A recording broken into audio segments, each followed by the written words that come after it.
Equipment جو ہے وہ لیٹسٹ امریکن اکوپمنٹ ہے اور ہر چیز ہے. اور اس کے بعد پھر ہمارے ایک مولوی حضرات ہیں جو کہ کسی بھی چیز پہ فتویٰ دیتے ہیں. کچھ دن پہلے آپ کے اوپر بھی کچھ انہوں نے فتوے دیے ہیں اور اب یہ بھی کہا گیا کہ آپ کافر ہیں اور یہ واجب القتل ہیں اور اس طرح کی بہت ساری چیزیں فلوٹ کر رہی ہیں. تو یہ کیا سارا اس زوال کا حصہ ہے؟ اقبال اس کے بارے میں کیا کہتے ہیں؟ یہ جو اتنی زیادہ ڈفرنٹ اسکول آف تھاٹس جو آ گئے ہیں اور ایک گڈمٹ سا ہو گیا ہے کہ ہمارے ایک عام انسان تو چوز کر ہی نہیں سکتا کہ وہ کہاں جائے, کس طرف جائے. دیکھو علی, یہی بات جو بات ہم نے آپ سے پہلے بھی کہی تھی کہ اس ابلیس, اس دجال کے نظام کی سب سے بڑی اسٹرینتھ یہی ہے کہ their ability to create confusion, disinformation اور جھوٹ کے ذریعے یہ اتنی دھند کریٹ کر دیتے ہیں, اتنی کنفیوژن کریٹ کر دیتے ہیں کہ انسان کو سیدھا راستہ صراط مستقیم نظر ہی نہیں آ رہا ہوتا.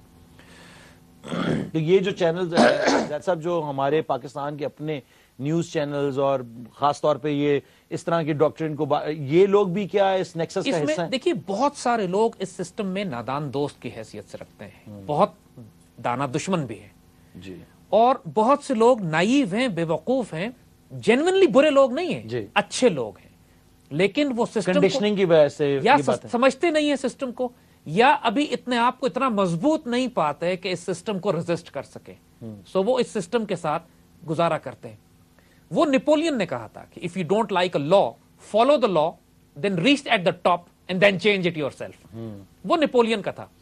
لیکن یہ اسٹرینتھ ہر آدمی میں نہیں ہوتی کہ وہ ایک آئیڈیالوجی کے ساتھ, ایک مشن آبجیکٹو کے ساتھ, اپنے آپ کو قربان کرنے کی پوری ڈیزائر کے ساتھ اس سسٹم سے تصادم لے. It's not possible for everyone. اور دوسری طرف جب معاشرے کا, سویلائزیشن کا, تہذیب کا زوال آتا ہے تو سب سے پہلے جو اس کی اشرافیہ ہے, جو ایلیٹ ہے اس معاشرے کی, اس میں زوال آنا شروع ہوتا ہے. اس ایلیٹ سے آپ کیا کہتے ہیں؟ جو ہمارے ملک کے جو ایلیٹ ہیں وہ معاشرے کی اشرافیہ کیا ہوتی ہے؟ وہ اشرافیہ اس کو کہتے ہیں کہ جو ٹرینڈ سیٹرز ہوتے ہیں, جو معاشرے کو آئیڈیاز دیتے ہیں, تھاٹ پروسیس دیتے ہیں, جو نیا فیشن شروع کرتے ہیں, جو نئے آئیڈیاز کو لے کر آتے ہیں, جو نئے لاز بناتے ہیں, جو اسٹیبلشمنٹ ہوتی ہے, جو ملک کے لا کو کنٹرول کرتے ہیں, جو دین کی رہنمائی کرتے ہیں, روحانی رہنمائی کرتے ہیں.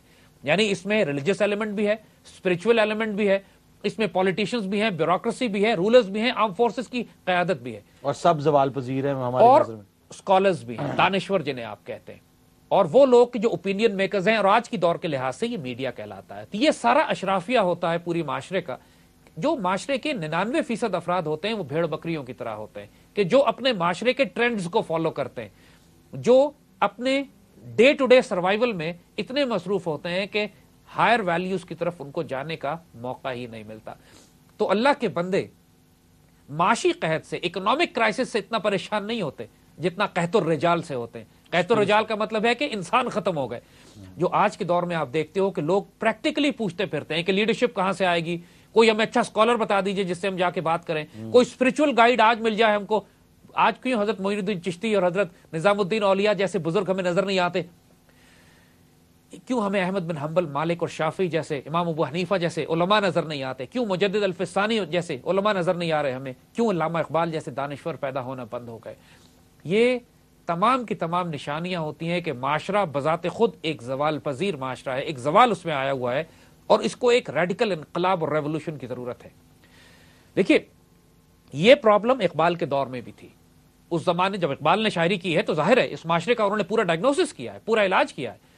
اس زمانے میں جو معاشرے کی اشرافیہ تھی, اور سب سے زیادہ اشرافیہ میں جو کرٹیکل ایلیمنٹ ہوتا ہے وہ علماء کا ہوتا ہے, اسکالرز کا ہوتا ہے.